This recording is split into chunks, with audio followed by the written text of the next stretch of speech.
Millionaire brings Mistress to his office. Party. Pregnant wife arrives with the board of directors. The air in the grand ballroom, thick with the scent of expensive perfume and ambition, crackled with unspoken rules. At the center of this glittering universe was Damien Westwood, a man who didn't just break the rules, he rewrote them. Tonight he paraded his latest revision, a stunning young intern named Chloe on his arm, a public monument to his own audacity. He believed his pregnant wife, Aris, was safely tucked away, a forgotten chapter in his ascent. But Aris was about to remind him and everyone else that the most brilliant minds are often the most underestimated. She wasn't coming to cry. She was coming to collect. The annual Apex Innovations Gala was less a party and more a coronation. It was a testament to the meteoric rise of its founder and CEO, Damien Westwood. This year, the event was held within the sweeping metallic curves of the Walt Disney Concert Hall in downtown Los Angeles, a venue as bold and unapologetically modern as Damien himself.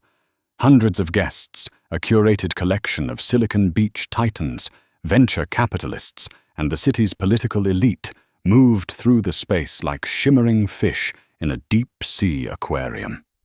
The light from the towering chandeliers caught on diamond necklaces and the polished faces of Patek Philippe watches.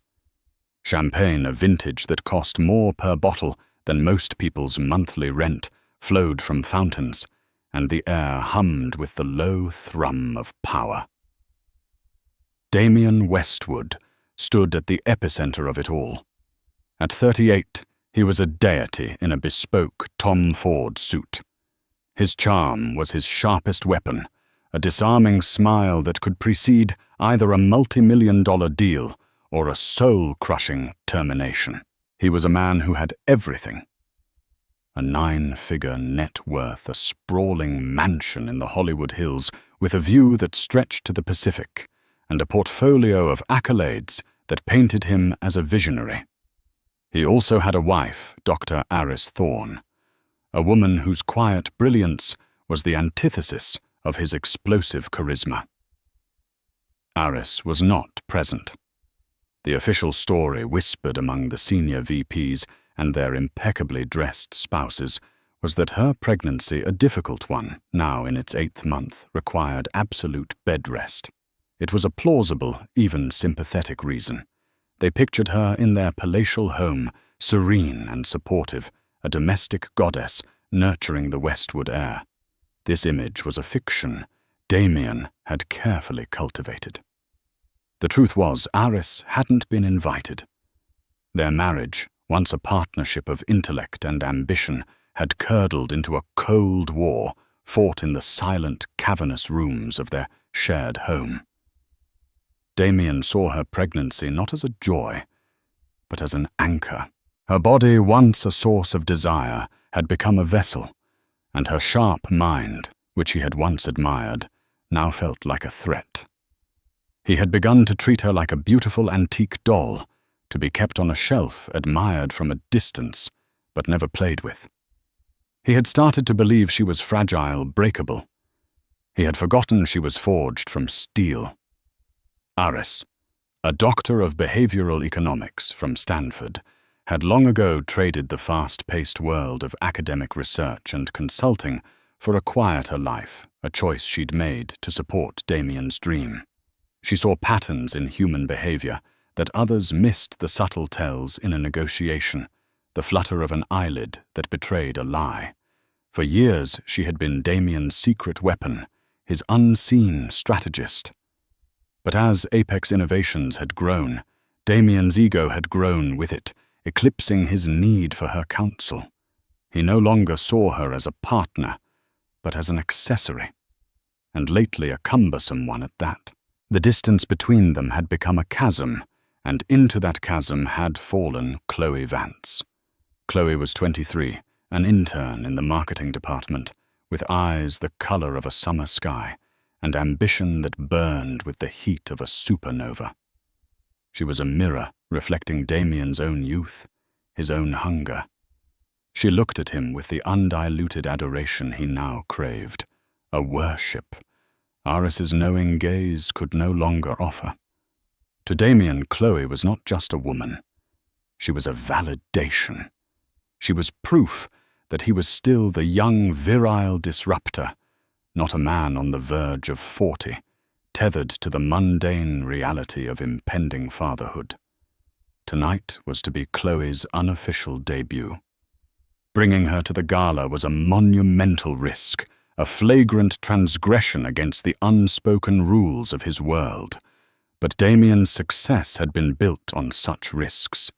He thrived on the adrenaline of the gamble, the thrill of getting away with it.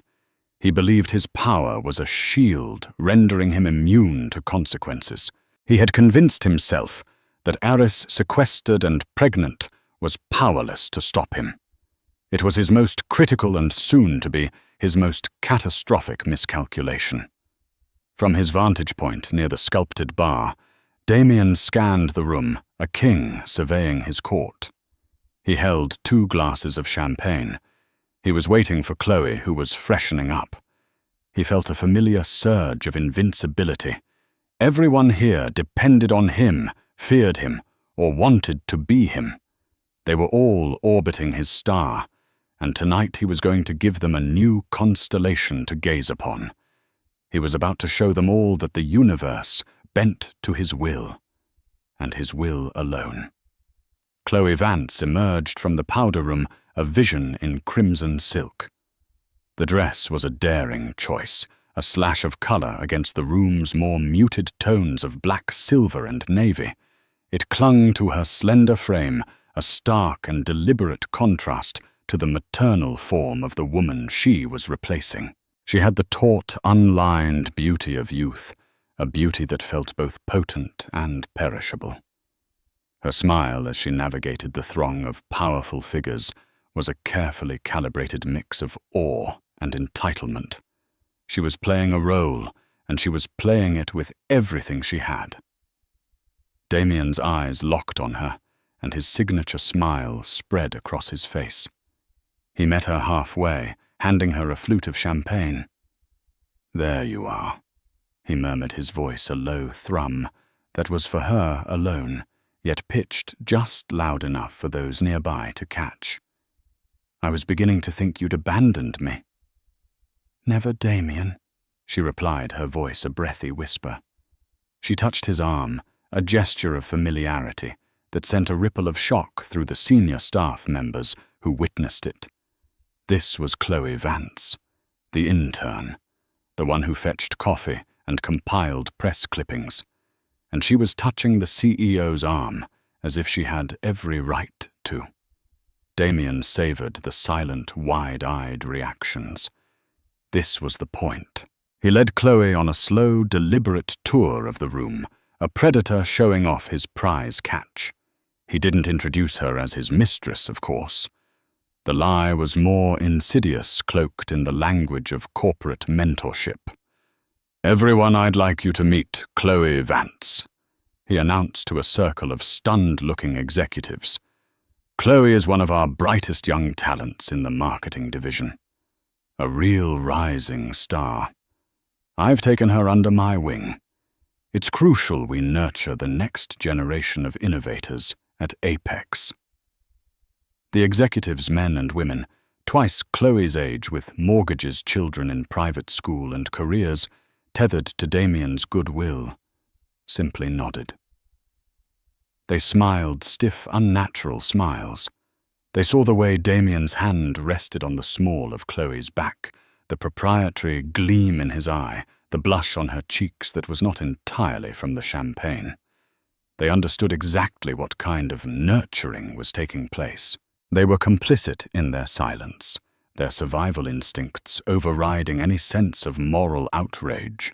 A few feet away, Eleanor Vance, the sharp-witted and even sharper-tongued head of legal, watched the spectacle with a look of undisguised contempt.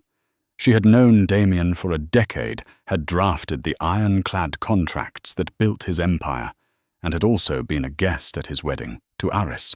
She considered Aris a friend, or as close to a friend as her guarded nature would allow. She caught the eye of Michael Chen, the chief financial officer, a man who looked perpetually worried, and for good reason. Michael's expression was a mixture of horror and frantic calculation. An open scandal of this magnitude could spook investors and shave points off their stock price. "He's lost his mind," Eleanor muttered under her breath, taking a large gulp of her gin martini. "This is beyond reckless," Michael whispered back, adjusting his glasses. "This is corporate suicide. What is he thinking?" "He's not thinking," Eleanor corrected. "He's feeling, and right now he feels untouchable." Damien, oblivious or perhaps simply indifferent to their disapproval, continued his parade. He introduced Chloe to a powerful city councilwoman, a tech blogger with millions of followers, and a visiting venture capitalist from Singapore. With each introduction, he grew bolder, his compliments for Chloe more effusive, his physical proximity to her more intimate. He was high on the sheer audacity of it all. He was writing a new narrative in real time, one where he was the master of his own destiny, unburdened by convention or the wife he had left behind in his sterile, silent mansion. Chloe, for her part, was swept up in the whirlwind. This was a world she had only dreamed of. Men whose names she had only read in Forbes were shaking her hand, listening to her opinions, or at least pretending to. She was standing next to the sun, and its warmth was intoxicating.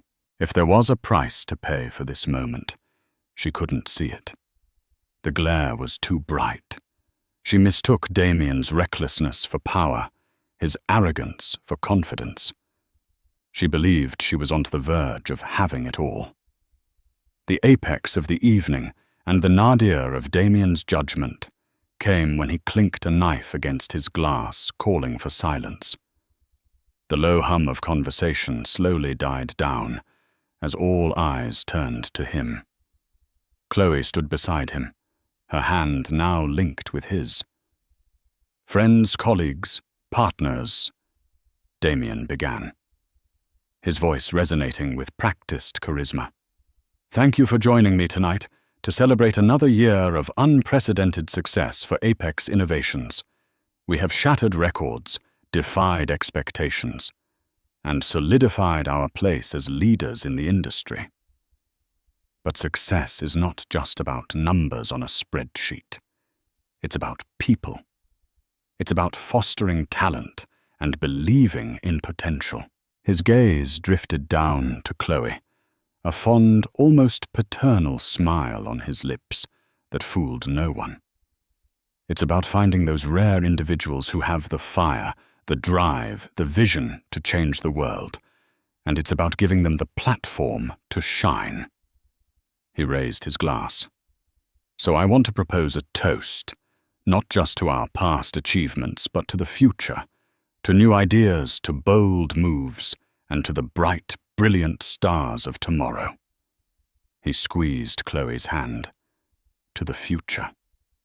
To the future." The crowd dutifully echoed their voices, a muddled chorus of admiration, envy, and disgust. The toast was a thinly veiled tribute to his own infidelity, a public anointing of his mistress. It was the ultimate act of hubris, a declaration of war against his marriage, delivered in front of his entire professional world. He took a triumphant sip of his champagne, the taste of victory on his tongue. It was in that precise moment of supreme self-satisfaction that the great double doors at the entrance of the ballroom, which had been closed since the start of the festivities, swung silently open. The shift in the room's atmosphere was instantaneous and absolute. It began not with a sound, but with a collective intake of breath, a subtle but palpable change in pressure. The murmur of the party didn't just quiet. It vanished, sucked into a sudden gaping vacuum of silence. Every head in the ballroom, from the junior associates by the door to Damien Westwood himself on the makeshift stage, turned in unison. Framed in the grand doorway, silhouetted against the ambient light of the lobby, was a figure. It took a moment for the crowd's eyes to adjust to process the impossible sight. It was Dr. Aris Thorne. She was not the frail, bedridden woman of Damien's convenient narrative. She was a portrait of regal composure. She wore a bespoke gown of deep emerald velvet, a color that spoke of wealth and authority. The fabric was expertly tailored to accommodate her 8-month pregnancy draping over her belly, not as a sign of vulnerability, but as one of majestic maternal power. Her dark hair was swept up in an elegant chignon, revealing the clean, intelligent lines of her face. Her expression was serene, her eyes calm and clear as they swept across the stunned assembly. She did not look like a woman scorned. She looked like a queen who had arrived to hold court. The shock of her presence alone would have been enough to shatter the evening's gilded facade. But Aris was not alone. To her right stood Marcus Blackwood, the chairman of the board of Apex Innovations.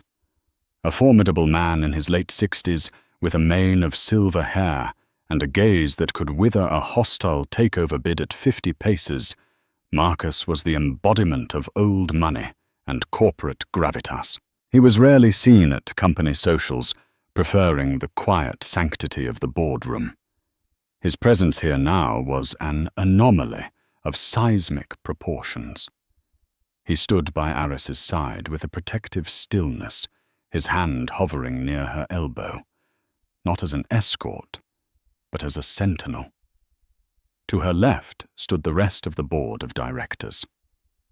There was Evelyn Reed, the razor-sharp former CEO of a competing tech giant whom Damien had painstakingly courted to join his board.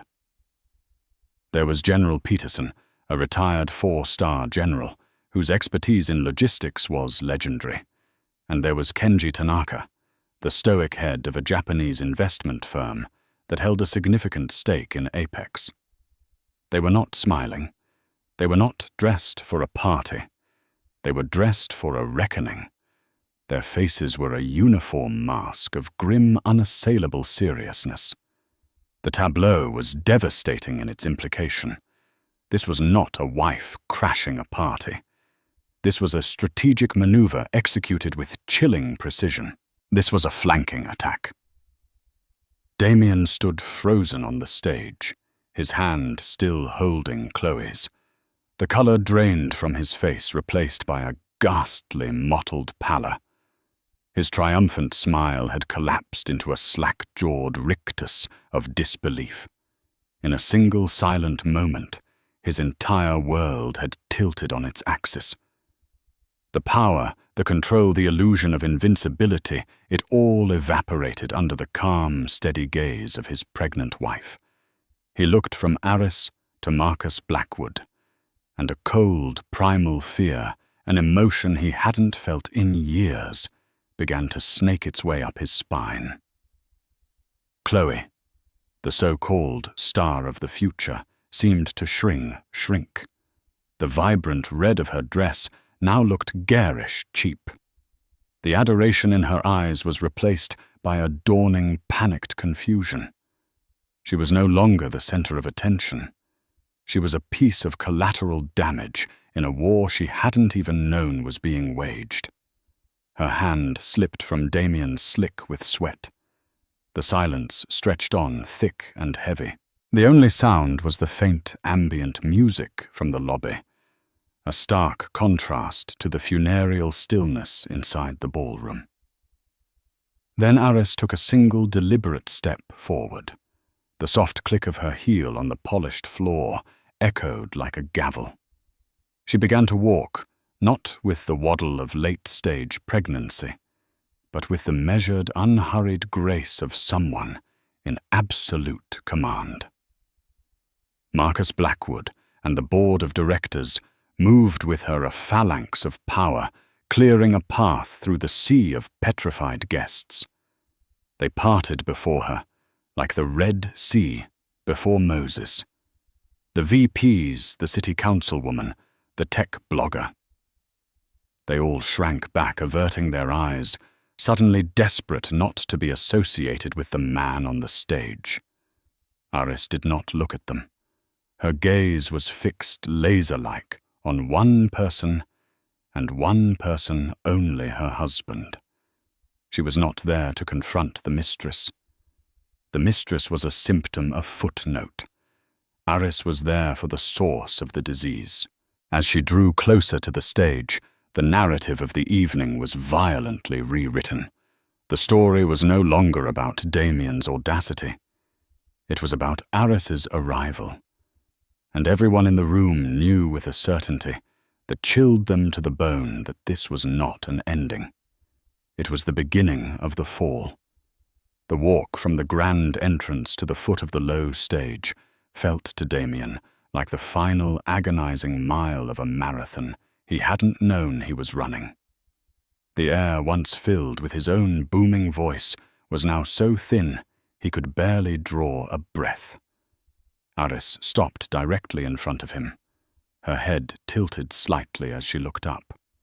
The stage gave him a few feet of physical height, but he had never felt smaller, more exposed. He finally found his voice a strained, croaking sound that was a pathetic imitation of his usual confident tone. "Aris, what is this? What are you doing here? You're supposed to be resting." He glanced desperately towards Marcus Blackwood, searching for an ally, a familiar anchor in this surreal nightmare. "Marcus, what is the meaning of this? You're scaring the guests." Marcus Blackwood's stony expression did not soften. Instead, he took a step forward, positioning himself slightly in front of Aris, a human shield of immense authority. He ignored Damien's question entirely. His voice, when he spoke, was not the collegial tone of a chairman addressing his CEO, but something far colder, far more personal. "Are you all right, my dear?" he asked, his eyes full of genuine concern, directed only at Aris. Aris gave a small, reassuring nod. "I'm perfectly fine, Uncle Marcus. Thank you for asking." A collective, muted gasp rippled through the onlookers who were close enough to hear. Uncle Marcus.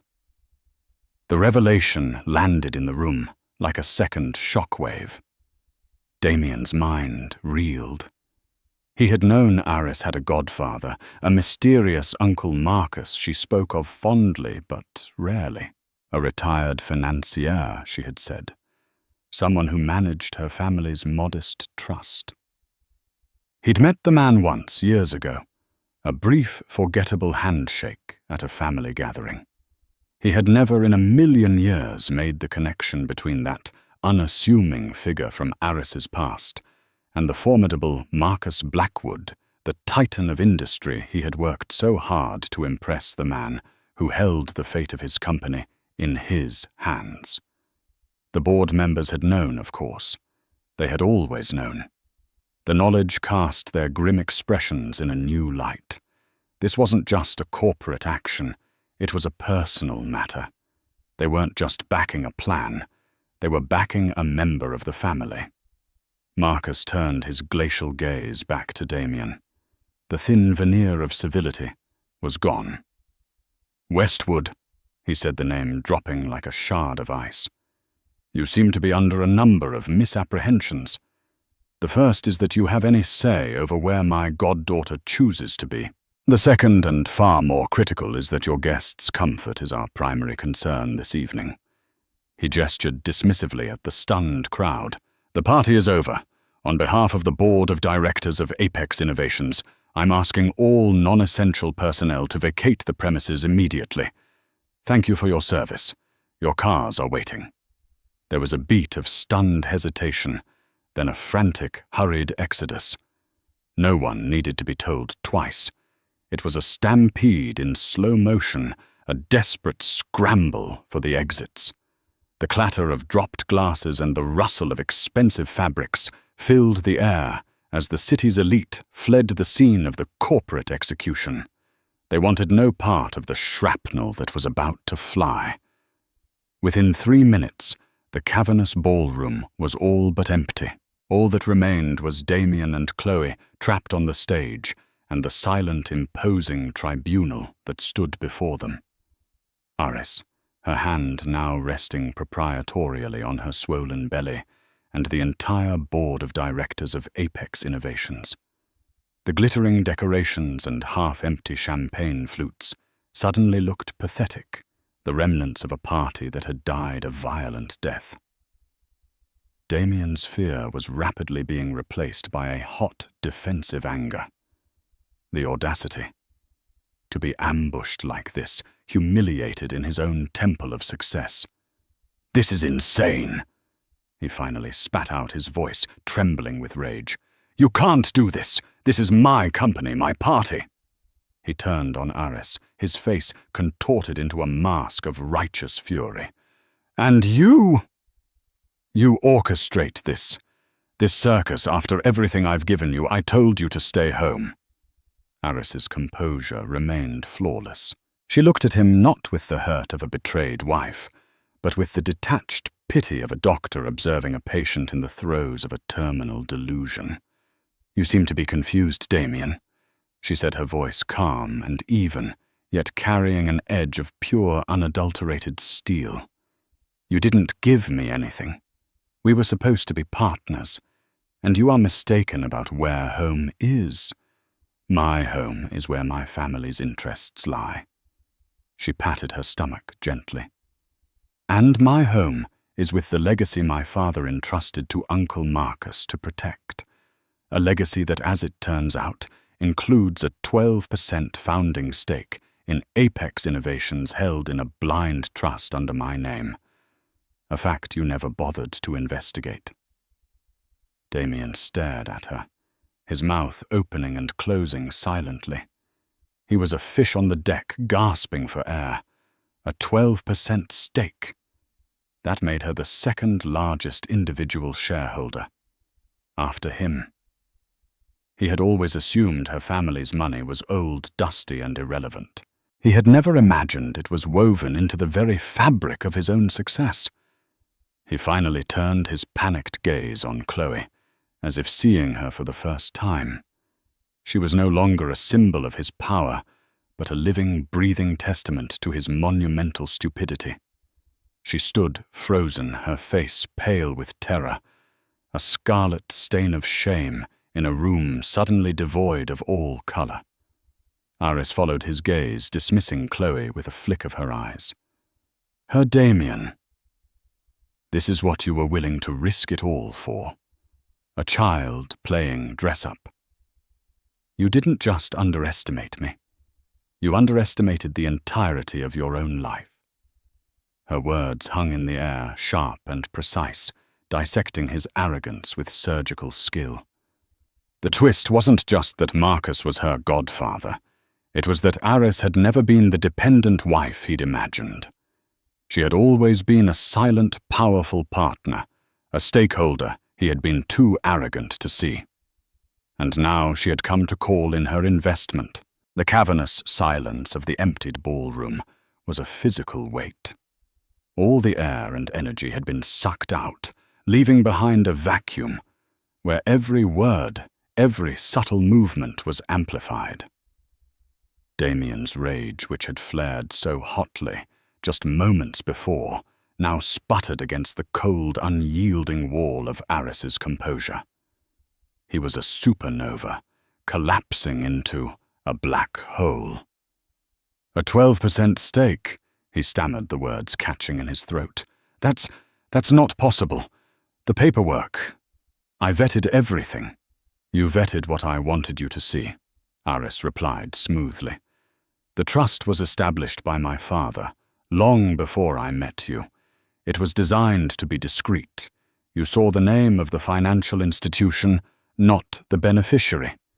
You were so consumed with your own brilliance, it never occurred to you that my family might have had some of its own." She took a step closer to the stage, forcing him to look down at her.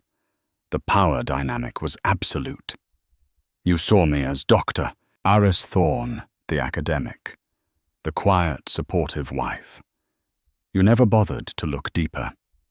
You never asked about the specifics of the modest trust that paid for my Stanford education outright, that allowed me to support us while you were coding in a garage, living on ramen and ambition. That seed money, Damien. Where did you think it came from? The sky. Each question was a surgical strike dismantling the myth of the self-made man he had so carefully constructed. He had rewritten their history, casting himself as the sole protagonist, the visionary who had pulled them both up from obscurity. Now Aris was restoring the erased text, revealing that she had not been a passenger on his journey. She had been the one who had paved the road. Damien's eyes darted around, looking for an escape route, but he was surrounded. The board stood like statues, their faces impassive, their judgment already past. He turned his fury on the only other target available. "Get out!" he snarled at Chloe, who flinched as if struck. "This has nothing to do with you! Get out!" Chloe looked from Damien's enraged face to Aris's cool, appraising one. She was a pawn in a game whose rules she was only just beginning to comprehend. She opened her mouth to speak, then closed it, tears welling in her eyes. She grabbed the sides of her crimson dress, turned and fled her heels, clicking a frantic, desperate rhythm on the marble floor until she disappeared through a side exit. A fleeting spectre of Damien's colossal misjudgment. He didn't even watch her go. His attention was solely on Aris. "So this is what it's about," he sneered, trying to regain some semblance of control to reframe the narrative. "Money. This is a shakedown. You find out you have some leverage, and you decide to stage this elaborate coup for what? A bigger settlement in the divorce." A faint, pitying smile touched Aris's lips. "Divorce. Oh, Damien. You're still thinking 3 moves behind. A divorce is a negotiation between equals. You and I are no longer equals." It was then that Marcus Blackwood spoke again, his voice a low rumble of authority. "Westwood, I suggest you stop talking. You are compounding your already catastrophic position." He glanced at Aris, a silent question in his eyes. She gave him a subtle nod. It was time. "You see, Damien," Aris continued, her tone shifting from personal confrontation to something colder, more clinical. "Your affair, your public humiliation of me, that was merely the catalyst. It was the insult that made me finally decide to look into the injury. I was hurt, yes, but mostly I was insulted that you thought I was so stupid I wouldn't notice." She began to pace slowly in front of the stage, her movements deliberate, her voice steady. "I started with the little things, the extravagant client gifts that never appeared on any official expense reports, the sudden inexplicable need for a holding company in the Cayman Islands. You always told me I didn't understand the complexities of your business, but I understand patterns, and I understand behavior, and your behavior, Damien, became erratic, desperate." Damien's face went rigid. This was moving beyond marital betrayal into a far more dangerous territory. "I didn't need to hire a private investigator to find out about Chloe," Aris said, waving a dismissive hand. "A child like that leaves a trail of digital breadcrumbs a mile wide. No, I saved my resources for something more important. I hired a team of forensic accountants, the best in the business, men and women who can find a single misplaced comma in a mountain of financial data." She stopped pacing and looked directly at him. Her eyes, which he had once found so beautiful, now looked like the barrels of a gun. What I found, Damien, was not just infidelity. It was a grand symphony of fraud. General Peterson, the logistics expert on the board, cleared his throat. Westwood, we have the preliminary report. It's extensive. Evelyn Reed, the former CEO, added in her sharp, no-nonsense tone. Project Nightingale, does that name mean anything to you? Damien froze. His blood ran cold. Project Nightingale was his secret, his albatross, his Hail Mary. A disastrously over-budget and perpetually failing side venture in experimental biotech, a company he had been siphoning millions from Apex Innovations to keep afloat, convinced it would be his true legacy. It was a financial black hole, and he had been illegally propping it up for 18 months. He thought his tracks were perfectly covered. I don't know what you're talking about, he stammered, but the lie was flimsy transparent. The sweat beading on his forehead told the real story. Aris shook her head slowly. No more lies, Damien. It's over. We know everything. We know about the shell corporations. We know about the falsified invoices. We know about the kickbacks from suppliers. We know you've leveraged Apex's assets to secure personal loans for a failing company you illegally concealed from your own board and your shareholders. She paused, letting the weight of the accusation settle in the dead air of the room. You didn't bring your mistress to your office party to celebrate your success, Damien. You brought her here tonight because you were about to run. The final wire transfer for Project Nightingale was scheduled for tomorrow morning. You were going to drain the last of the accessible capital fly to a country with no extradition treaty, and leave the smoking crater of Apex Innovations behind for the rest of us to deal with. Her voice dropped to a near whisper, laced with a contempt that was more devastating than any shout. You weren't celebrating a new future. You were celebrating your escape. But you just couldn't resist one last arrogant flourish, could you? You had to rub my nose in it. And that Damien, she concluded, her eyes locking with his, was your fatal mistake. The name Project Nightingale hung in the air, an invisible toxic cloud. For Damien, it was the sound of his own death knell. The blood drained from his face, leaving a sickly greyish sheen under the harsh ballroom lights. He stared at Aris not as his wife, but as a prosecutor who had just presented an irrefutable case-closing piece of evidence. The intricate web of lies he had spent years weaving had just been torn apart in a single devastating moment. How? The word was a choked whisper, a gasp for air in a collapsing reality. How could you possibly know? Aris's expression remained one of cool detachment, the look of a scientist observing a predictable chemical reaction. You seem to forget, Damien, that before I was your wife, I was an economist specializing in behavioral modeling. I build predictive models based on patterns of human irrationality. And your defining characteristic, your fatal flaw, has always been your monumental ego. I simply built a model based on that. She gestured towards the impassive face of Michael Chen, the CFO, who had re-entered the room and now stood near the board, his face a mask of grim resolution. Michael and I have been speaking for weeks. Damien's head whipped towards his CFO, a man he had always considered loyal, if timid. Michael, you betrayed me. Michael Chen straightened his tie, his hands trembling slightly, but his voice, for the first time in Damien's memory, was firm. I have a fiduciary duty to this company and its shareholders. Mr. Westwood, my duty is not to you personally, especially not when your personal actions threaten to destroy everything we have built. Dr. Thorne approached me with some irregularities she had flagged. At first I was skeptical, but the patterns were undeniable. The numbers didn't lie.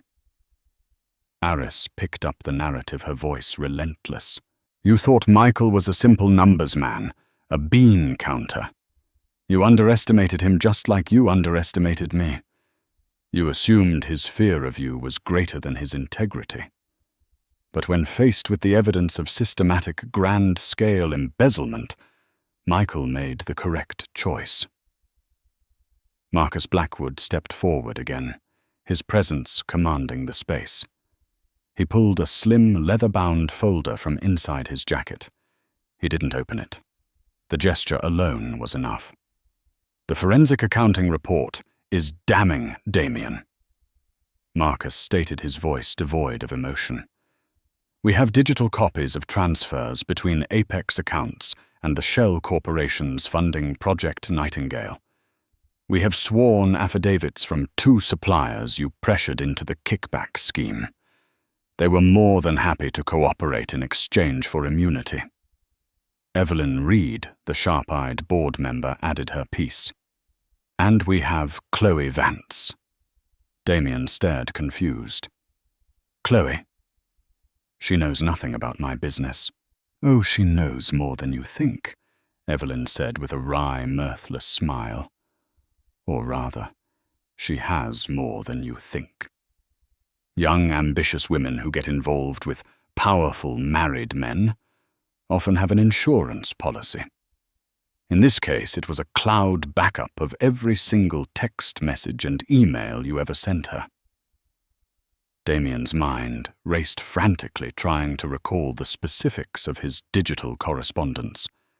The arrogant boasts, the casual mentions of a game-changing secret project that would make them royalty, the complaints about the board holding him back.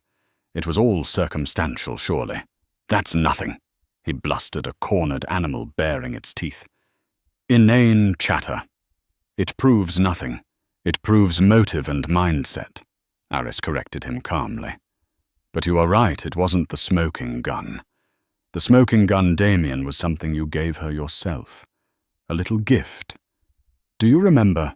She paused, letting him squirm in the silence. A few weeks ago, she continued, you gave her a new laptop, top of the line, a gift to your protégé to help with her work. What you didn't know is that our IT department, under Mr. Chen's instruction, had already flagged you as an internal security risk. Every new device connected to the Apex network, especially one given to a junior intern, for no discernible reason, is subject to a security sweep. On that laptop, Michael Chen added, his voice gaining strength, we found a hidden partitioned drive. On that drive was a single folder. Project Nightingale, Aris finished for him. The entire business plan, the fraudulent funding prospectus, the real catastrophic burn rate, and most importantly, your exit strategy, complete with details of a new identity and a one-way flight itinerary to Belize, booked for tomorrow afternoon. It was a checkmate so complete, so total, that Damien could do nothing but stare into the abyss that had just opened up beneath him. He had been outmaneuvered at every turn. His arrogance had been the key to his own prison. He had handed his executioners the axe, sharpened it for them, and then pointed to the spot on his own neck. The final crushing piece came not from Aris or the board, but from a source he had long forgotten. Kenji Tanaka, the silent Japanese investor, spoke for the first time, his English precise and accented. Mr. Westwood, he said, bowing his head slightly but keeping his eyes fixed on Damien. My firm invested in Apex Innovations because of the technology, but also because of the leadership. We were led to believe that leadership was a partnership between you and your wife, Dr. Thorne. Her family's historic involvement was a sign of stability. Your actions have not only been criminal, they have been a deep dishonor to that partnership. Tanaka looked at Aris. My firm and the investors I represent have lost all faith in your ability to lead. We have, however, gained immense respect for Dr. Thorne's diligence and integrity. We will be supporting the board's decision." The united front was absolute. There was no crack in their armor, no dissenting voice he could appeal to, no angle left to play. He had been so focused on the superficial battle with his wife, so absorbed in the thrill of his affair, that he had missed the real war being waged in the shadows. A war for the soul of his company. A war he had already lost. The weight of their collective judgment pressed down on Damien, a physical force that seemed to buckle his knees. The bespoke suit that had felt like armor now felt like a shroud. He looked at the faces before him. Aris serene and resolute. Marcus the embodiment of righteous authority. The board a jury that had already delivered its verdict. In their eyes, he saw no pity, no room for negotiation. He saw only the cold, hard finality of consequence. His mind, which had always moved at lightning speed, formulating strategies and contingency plans, was now a vortex of white noise. Belize. The flight. The new life he had planned a world away from the complexities of Apex and the impending reality of fatherhood. It had been so close a tangible dream. Now it was just smoke dissipating in the harsh glare of this impromptu tribunal. So what now? Damien finally asked the question hanging in the cavernous room. It was a plea, a desperate query from a king who had just been shown the guillotine. You call the SEC, the police, you drag the company's name, your own name, he added, looking at Aris through the mud. Is that what you want?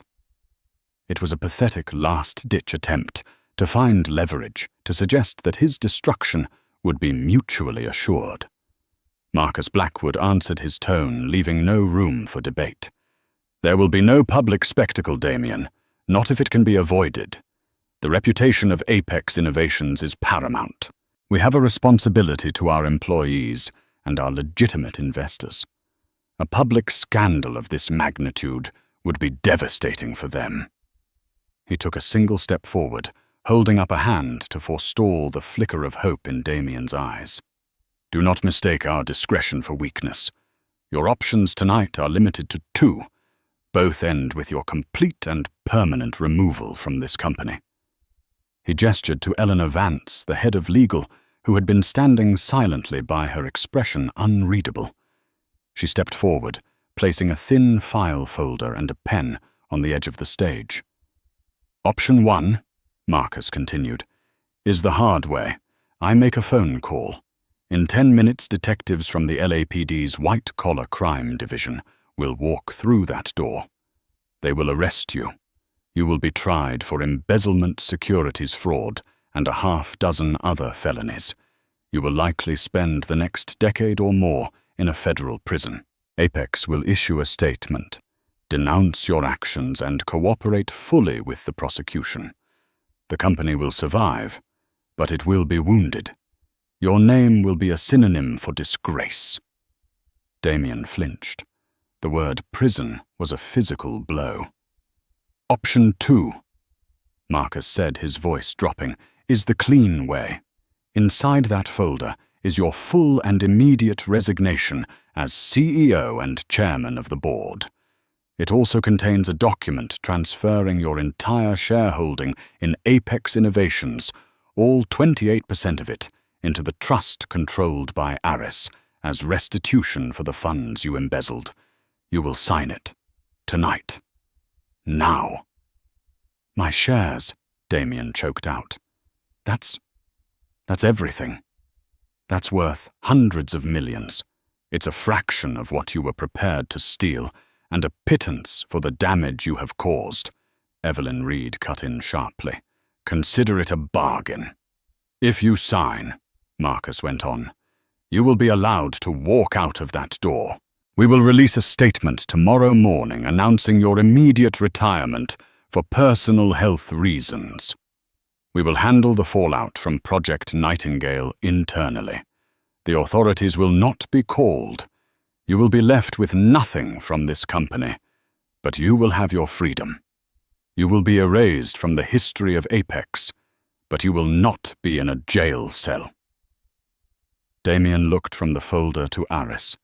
Her face was calm, but her eyes held a flicker of something he couldn't quite decipher. It wasn't hatred. It was a profound, almost weary finality. This was her justice. Not vengeance, but a rebalancing of the scales. She wasn't just taking his company.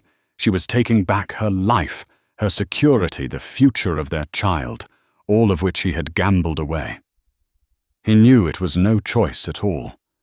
A life of diminished status and wealth versus a life behind bars. His ego screamed in protest, but his survival instinct, the one true God he had always worshipped, took over. Slowly, shakily, he knelt down on the stage. His knees, clad in $1,000 wool, met the floor. It was the posture of a surrendering king. He reached for the pen. His hand trembled so violently he could barely grasp it. He uncapped it and opened the folder.